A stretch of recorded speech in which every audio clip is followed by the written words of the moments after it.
serving Filipino-Italian cuisine, which some favorite Filipino dishes are elevated using Italian ingredients and techniques. Katulad na lang ng kakaibang lechon na sinadya namin dito ni Ninong Rai. Marami na klase ng lechon sa buong Pilipinas, Luzon, Visayas, Mindanao.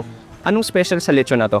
Or lechon po sa Grace Park. Ang gamit po namin is no-tails. Knitted lechon. And Native na baboy, oo. Opo. So, ang nagkaiba po namin is for this lechon is meron siyang special beer na ini-stopin namin. Sorry? Beer. Beer. Alak. Alak. Pinapasok sa loob? Pinapasok po namin sa loob ng lechoy para ma-marinate po siya and mas ma-tenderize yung meat niya and ma-maintain yung crispiness.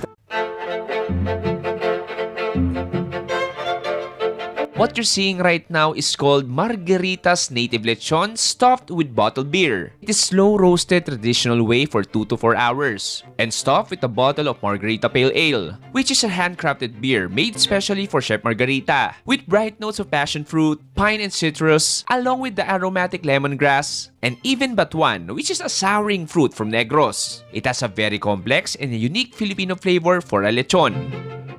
Itong orderin namin, itong buong to, magkano to? 23,900. 23,500. Anong pa-Gcash na lang ha?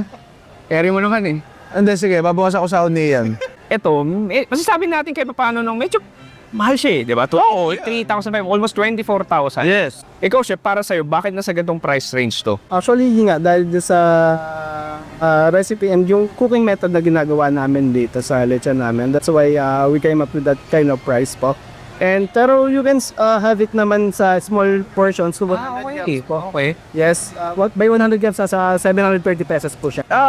Ibig sabihin ba nito, hindi siya masyado mataba? Actually, yes, hindi siya ganun ka siksik or kataba, pero most yung richness ng flavor po ng lechon yun yung sa mapagano'n tempeh. Ready ka naman buklatin to? Pwede na akong kukain yan. Makita yung bote sa loob. Gusto ko nang makita yan.